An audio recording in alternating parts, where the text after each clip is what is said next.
Hey everybody, I'm Amber. And I'm Maddie. And we're Witches Talking Tarot. And tonight for spooky season, we're talking about the origins of trick-or-treating.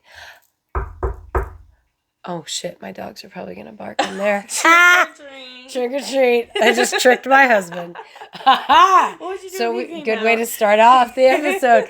I would be like, I'm really sorry I didn't think about it, but it worked out well for the episode. It's like, funny. You made fun of me for ironing. All right, Grandpa, don't get your ironed panties in a bunch. I'm just kidding, guys. No, oh man, I feel so bad about saying like, do you iron your jeans, because I saw him putting away iron jeans.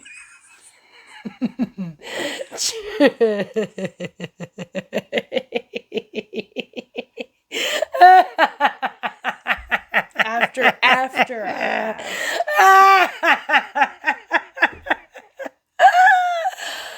oh, that's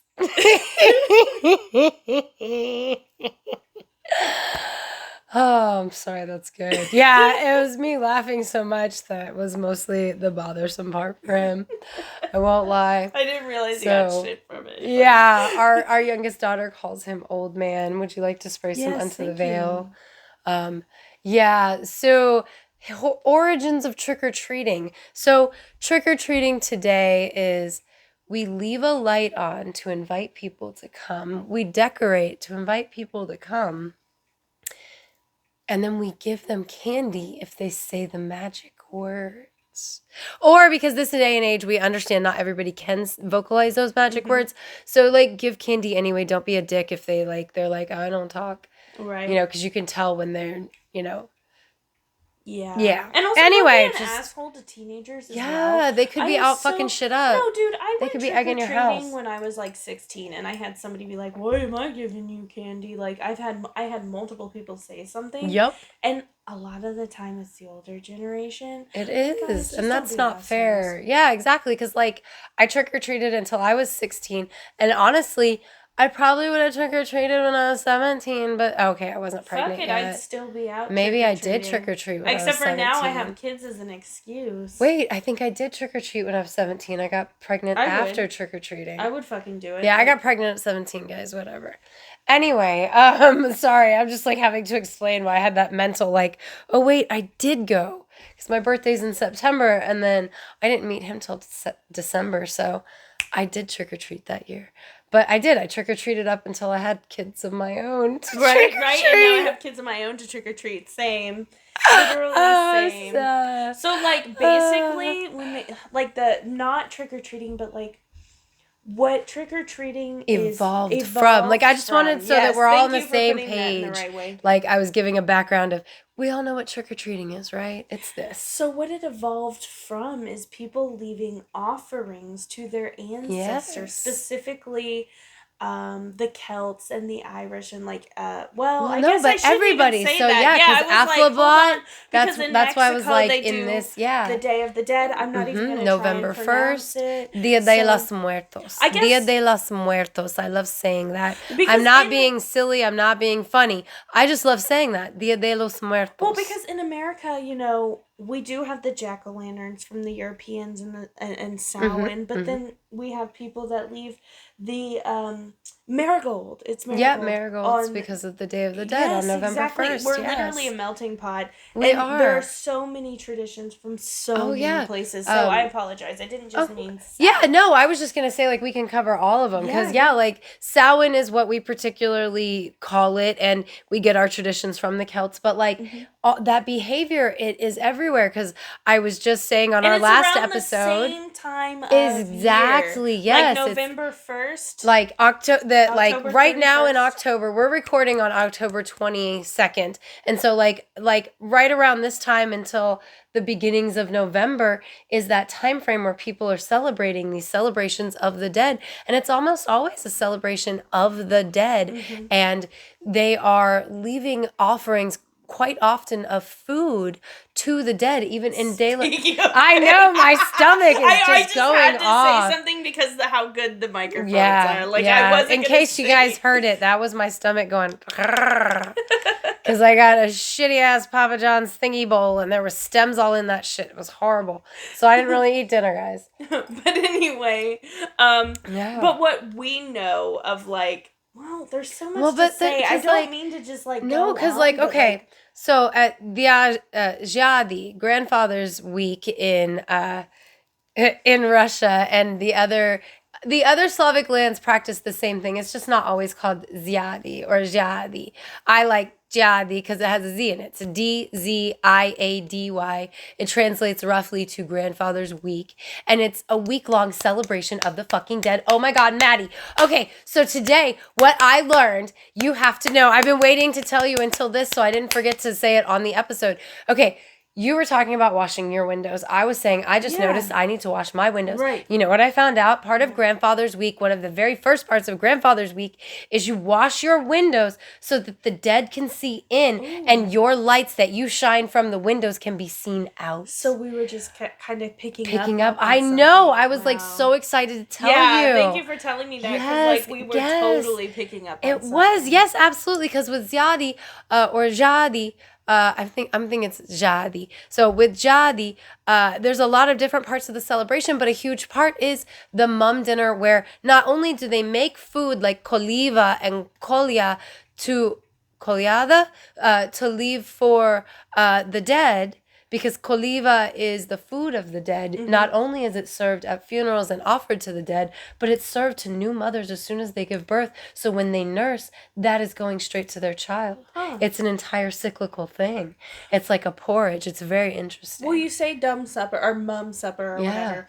And they do something similar in Mexico during the Day of the Dead. So I actually was fortunate enough to attend a Day of the Dead ritual with some friends who had migrated. Love them. Are immigrants from Mexico. Yes, and I love her so much. What the way that she explained it to me, and I don't know if this is for everyone, but this is her family's traditions, okay? Right. So they will put candy and food on the ancestors' altar. And then they go and they party, or they'll put them on the grave of the ancestors, assuming that you can go to the grave. Obviously, they couldn't because they were in America. Right. And then they go and they play and they party and they do whatever. And then they come back within a couple hours or at the end of the day, and then they eat the food that was left on the graves or on the altar, because they believe, or at least, again, her family and their traditions, that at that point, the energy has already been taken by the ancestors and they're allowed to finish what was left over. That. So there's nothing wasted. Yes. Waste. And what I read, as far as Zhyadi goes, they take that food and they put it outside for the ancestors and the wildlife to come and take that food.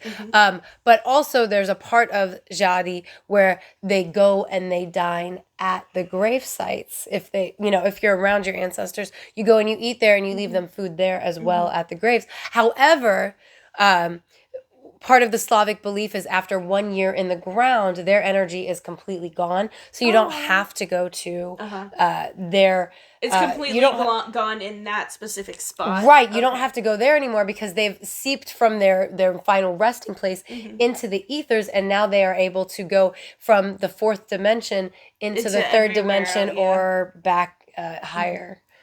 Which I thought was kind of beautiful because, as somebody who can't visit my ancestors' graves for the most part, that is very comforting because it's like I'm not being disrespectful in any manner by not going, because the belief in the Slavic system is after 1 year in the ground, you don't go anymore anyway, necessarily. Like, you still can, and you can still leave offerings for the dead because you want to keep it clean. Because another thing that they believed is keeping the grave sites clean kept the eyes and the ears of the dead open so they could still communicate with you and watch over you.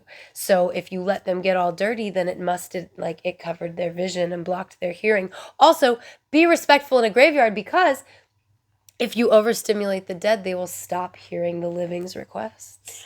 And if you follow an ancestral I believe path, that wholeheartedly. Well, I do too. I just think thought that was why, really haunted interesting. Hotels don't really because there's never quiet. They never have time to rest after somebody passes. I have a question. This is really unrelated but Halloweeny. So this lady on Facebook made a post. I don't know how I feel about it. She found a chicken in the woods, the mushroom. Oh, okay. On a grave, and she ate it.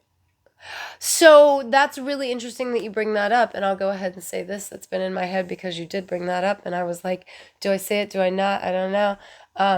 So I was thinking about having rose and mint ice cubes, also rose and mint water just for like refreshment purposes. And I have a rose blooming, but it's on Shelby's grave. So what is and she's 2 years in the ground, which means it's definitely feeding on my dog. So I don't know how I feel about that. I don't know like it brings things full circle, but like I don't know how I feel about that. No, I don't know how I feel and about I don't it know how I feel like, about that. Because, like, when the lady said she ate the mushroom, obviously the mushroom grew on someone's fucking...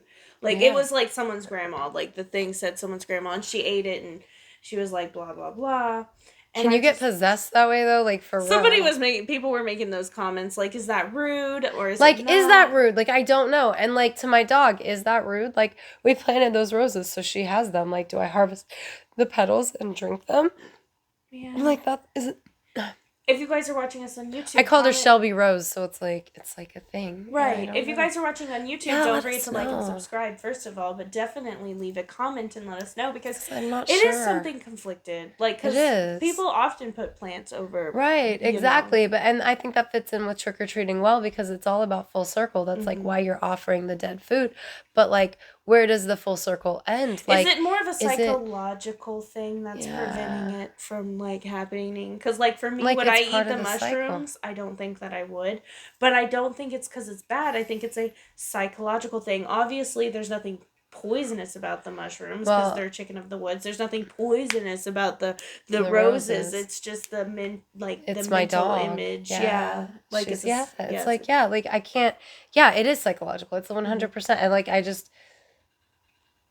It is like if I didn't know, it wouldn't matter. Well, okay, you know what I'm saying? This is not the same, but also, for example, I saw a post where this dog ate pumpkin seeds, shit them out, and then they grew like 4 pumpkins, and they were like, "Is it gross if we eat them?"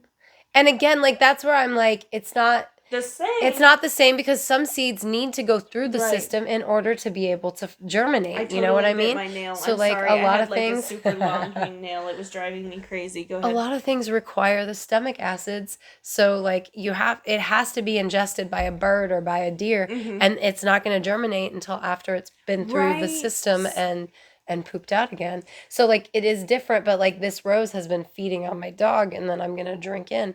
So like I'll be drinking my dog in, which I love and I don't love at the same time. I can't say that I hate it, but it's like, how creepy is that? Am I abnormal that like I'm even considering it? I don't know. I don't think so. Just like that lady ate the mushrooms. I don't know. I don't know about that either. Like if there were mushrooms growing over there, I could not eat those mushrooms. I could not. Yeah, because you know that they're eating people, like straight up. But that's how mushrooms survive and how they grow. Is right, yeah. But like I'll grow mushrooms on a log in my yard. But that's not on a body. Exactly. So it depends on what the mushroom's been eating, and in this case, it would depend on what the rose has been eating. But the rose's main source of sustenance is my dog. So I'm not going to drink the rose after this full conversation. It's very conflicting. It is conflicting. Like, I love that dog. Well, some people put, like, mint on their animals or, like, which is a horrible idea because it's so invasive. Yeah. But, like, or rose is a really popular one, or, you know. Well, I called her Shelby Rose. That was, like, her, well, I called her Shelby Lynn, but Roz named her Shelby Rose. Like, one day Roz decided the dogs needed middle names when she was younger. And Shelby was Shelby Rose. And I liked that. I thought it was very fitting because she's named after Shelby and Steel Magnolias. And Shelby's signature color was pink. So Shelby has to have pink roses on her grave. Like, she almost always had a pink collar or pink on her collar. Because pink was Shelby's signature color. She had a pink Argyle sweater. So anyway, trick-or-treating is all about honoring the dead. And then Christianity and Catholicism came around, and they were like, we need to get in on this. Right. So they created All Saints Day, which is what? Is it November 1st or November 3rd? No, 1st. Yeah, First, it's like, because it's All Hallows Eve. Yes. So, right? and then All Hallows Day, which evolved into or is the exact same thing as All Saints Day. Okay. So then basically what poor people would do is they would go to rich people's houses and they would be like, please, sir, may I have some food? Soul cakes. Soul cakes, yeah, specifically. Yes. Or if you have any, like, beans or something. We're just hungry. We're fucking hungry because we work for you and you don't give us shit. Well, pray for your family. Yeah. And they didn't only just pray. Like, it eventually evolved into, we're going to do... Like doing tricks and we're going to... Which is so degrading to the poor. It is so degrading. To the poor. So, like, and so they put on silly costumes. He's like, look, I took my finger off. Woo, I can't do it. No, because they'd be like, witchcraft. Oh, God. Burn the witch. And they're like, no, we're just hungry, please. We're just hungry, right? Oh, my Don't God. burn us. We have no water in us because there's no potable water around here. We're going to go up quickly. They also would sing. So it was very similar to caroling. Which I do. And like the two, like as we'll see at Yule or as we saw last year in our Yule episodes and our Samhain episodes, they're so similar because it's like this is fall Halloween and that's winter Halloween. And then at Beltane we get spring Halloween. We get so many Halloweens if you do it right. But like Yule and Halloween, they're just like this. And they are because the spirits are roaming the earth. Well, and people don't see that nowadays because unfortunately... back then they were ghost stories. Oh, absolutely. Back then it was a thing. But like nowadays with modern pop culture, Christmas is happy and bright and beautiful and Halloween is dark and scary when really Halloween's supposed to be bright and beautiful. This is Halloween. Sorry, I've been listening to a Halloween playlist, guys. Both holidays are supposed to be bright to provide light for the dead and in the darkest, represent the sun in the darkest time of the year because we have to have a visual reminder for our own spirit, literally for our soul's sake. We have to have a visual reminder of the fact that the sun will come out and the light will return, which is why it is so important for you to decorate. Listen to our last episode. Should have gone on this rant in that one, but decorating and celebrating Halloween, giving into the traditions and Yule, it's very important. The light is important, not only for the old gods and the traditions that these things feed into, but it's important for our own souls because we need the light. We literally need the light at Christmas time. Those lights help us. They help us mentally and emotionally, even if we don't realize it. I was going to say a lot of people suffer with seasonal depression. And while I think that was always a thing, I think that when people embrace the light during this time of year, maybe it was less of a thing because we're reminded physically by seeing it, the light that will return again. Yes, and also the light represents the lives and the lives of those we have lost. So at Aflablatt, or I'm sorry, Verteniter, Aflablatt. Damn it, I can't remember if I've said the word right or not. Check out pagangits.org. She's got that information there. But at their mum supper, when they set a space for the dead, they set a place for the dead. They put the food on those plates. They put a candle in the food to represent the light of that person's life. Oh, that's beautiful. It is. And when they're done eating, they take that food outside as an offering to the spirits and to the animals. If we did a Samhain thing and got together, I think that would be great to do. I think so. Maybe each family could do it. One? Yes, just I love one that. To represent all of them because there's no way we could do all of it. But I would love that. That is beautiful. I thought so too. I wanted to share that with you because I thought you'd enjoy that. We could use like a little birthday candle. No, I'm just kidding. Now that is specifically for the Swedish path. I don't know if the other paths in the Norse pantheon are the same or not, but this woman is like Swedish and I am Swedish. I consider myself eclectic. Yeah, so you can like totally, exactly. It's the same thing with last year. I don't mean to be presumptive. No, I totally did. It's the same thing with last year when we were learning about the wild hunt and I was like, oh my God, leaving offerings to Odin and Freyja as opposed to Santa. Yeah, and I'm honestly like, I told Corey, I was like, I'm gonna make my Koliva again and go put it out for the dead. And he was like, what are you talking about? I was like, you don't remember that porridge that I made that nobody ate? Can we make it together? Because I loved it. Leftovers was not good. Not good. I did not. Did you like? No, we didn't eat this. This was not something we ate. Oh, the Coliva is not what we ate. Never mind. I'm yeah, this is a weird porridge thing. The Yule lice, right? Yes, that was so good. No, this porridge is made from like, I don't know. You said like it had like nuts or like berries. Like weird. It has like weird stuff and dried berries and like you can put raisins in. I did not put raisins in because I do not like raisins. And I like to think that my ancestors agree no raisins. I'm not a fan of raisins. Yeah, no. But plus raisins can be bad for animals. And I was leaving it outside. Yeah. So I did not want to poison any of my local animals. But everything else was like barley and like unrefined oats and shit. Or not oats. Unrefined some shit that like wheat, unrefined wheat. Like, so like actual whole wheat kernels. Really interesting looking. And like I think rye maybe. So like I made this recipe. Did I tell you about my It was not for us to eat tonight? Or yes, today? Yes, I did. Wait. I made a breakfast. Okay, I told you about my lunch. Okay, I was gonna say I think you told me about your breakfast the other day. I didn't tell you actually. I remember because you don't like the other cooked day. Fruit. No, this is today. Yeah. So like I sliced an apple, put it in, and I toasted it on in a pan or whatever with honey and cinnamon and pumpkin pie spice because I didn't have ground cloves or anything, and that's all in the pumpkin pie spice. And then I added just like a handful of oats, which sucked that all up. And then I put it on a plate for me and my sons, and then I put yogurt on top. Yeah. It was like a sweet, healthy breakfast is what it was called on TikTok. And I was like, holy shit, it was good. That sounds good. It actually, I wonder if it'd be better with peaches. I bet it would be equally good with peaches. Like, I don't eat any of these things, but I am aware of what would be good if I could stand the texture. But like bananas, it would be like Bananas Foster, I feel like. Like, it's supposed to go on top of like yogurt. So like it was super good. My kids ate all of it. I bet it was really good. Like I just can't do the texture of cooked fruit. It's a weird thing. I've been that way since I was a child. One of the offerings that I leave every Halloween, I leave 2 on my altar. I leave a thing of wine, and by a thing of wine I mean a glass of wine, and then I leave a mug of black coffee. Those are my ancestors. Like that's offerings. Awesome. So I work with my ancestors all the time, although this time of year I try to like up it a little bit because I've kind of gotten lax in anything that I do on a daily basis. So one thing that I did, because like I felt like it was the right thing to do, so I did it.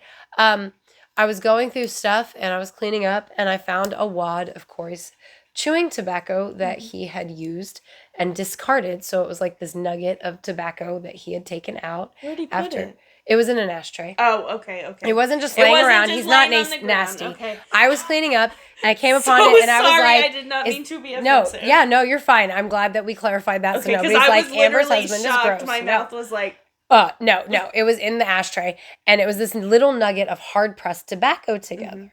And I was like, is this used? And he's like, yeah, you don't want to touch that. And I was like, no, I do. And I took it and I put it in the ancestral offering bowl. And I said, this is for the ancestors, specifically Corey's ancestors. Because my husband exists in this house too. His ancestors are my children's ancestors. I want to celebrate them as much as I celebrate my own ancestors. Even if I don't have as much of a connection, I still want to be respectful and honor them at this time of year. Okay, so I take his tobacco and I put it in there and he's like, that is fucking weird. I have like fresh tobacco you can put in there. And I was like, no, honey, this tobacco is... Not only is it tobacco, which is a great offer for the ancestors, it is tobacco that is infused with your spit, and your spit is infused with theirs because, like, everything's all connected. And he's like, he said something about his muscles, and I was like, but where did your muscles come from? And he couldn't answer me. And I was like, because they came together from your parents coming together and creating you. And where did that come from? And where did that come from? So essentially, your ancestors created those muscles and all of the stuff that went into creating that saliva, that is what is binding all of that tobacco together. So like what better offering to give the ancestors than not only tobacco, but tobacco that is infused with their own saliva. So they have a closer connection to the offering and an easier way to access the power. Because like you are infused in that offering. And like, I love that. Like that just was like, that is fully my belief, but like I love the way it came out. You know what I mean? Because where did your muscles come from?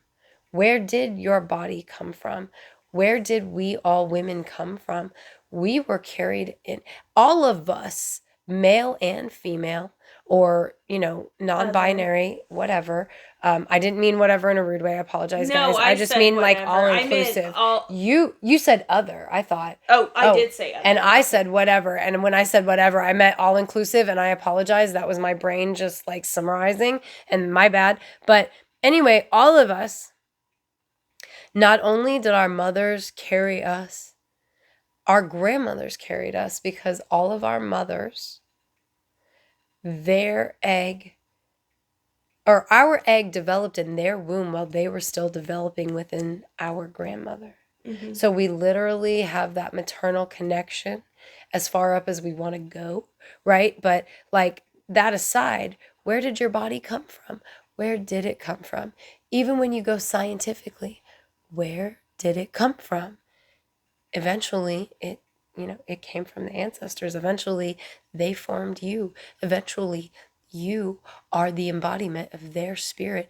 And what better way to give them an offering than something that you have jointly used and enjoyed and imbued with your own energy, which is essentially their energy, which means the offering is imbued with their energy, so they don't have to put as much into it to get the offering through the veil. Does that make sense? Mm-hmm. I don't know. I just love that, and I want to share that with you guys, because trick-or-treating comes from a place of honoring the dead with food and treats. Yeah. So what is your favorite way to like give ancestral offer? Oh, what is that specifically for the ancestors when on Halloween, or that's specifically offering? For my ancestors, my husband's ancestors. That's my favorite way to give offering to the ancestors. I do this thing where I light an incense every day of October for my goddess, which is the goddess Hecate, and my ancestors. Since she's a liminal goddess, and she kind of is an underworld goddess as well. She's with them. Yeah. And she's a psychopomp, so she's able to help the dead cross worlds. Yeah. So. Yeah. No, I love that. One of my favorite offerings to put out at Samhain is an apple. Mm-hmm. I do love putting out an apple at Samhain. And in like that is kind of like for the fae energy more than anything else. Honestly. Well, it's so strong, but like. The veil is thin. It's not just the veil for the ancestors. It's for the fae, and by fae I mean all of them. Yes. Elves, fairies, gnomes. I mean, you say that. So something we haven't touched on with trick or treating is the costumes that people wear, and those have a history with the fae and the elves and the other spirits that are able to cross the veil, not just the ancestors, because we want to be protected. Yes, so we have to dress scary, spooky, or like them. To confuse them. Yes, exactly. And they think that we are one of them, so they won't mess with us. Mm-hmm. And we are able to move freely throughout the world on that day, while they are moving freely throughout the world. I do love fucking Halloween. I really fucking do. I do. Honestly, like my newest way of celebrating is leaving out Koliva for the dead, but I have always enjoyed leaving out the apple even before I knew about Koliva for the dead. Holy shit, Halloween is next Tuesday. Yes. I had to double check because I was like, wait, it's the 23rd. Yeah, that's why I was like, we have to do something special since we have an episode going out on Tuesday. So, can you think of anything else for Halloween traditions? I think that's about it. Or, I'm sorry, trick-or-treating origins. My bad. I said wrong. I think we traditions is next week. Yeah. All right. Well, if you're watching us on YouTube, don't forget to like and subscribe. We're almost to 130 subscribers. It would be awesome if you helped us reach our goal. Yeah, you get to see Amber do stupid little dances like this. Yeah. Thank you to our patrons, Pam, Death by DVD, Melissa, Victoria. You guys are awesome. We appreciate you very much. We can be found on Patreon and most socials at Witches Talking Tarot. We can be found on X at Classiest Wishes. So find us there, and thanks for coming to Sit a Spell. Bye. No.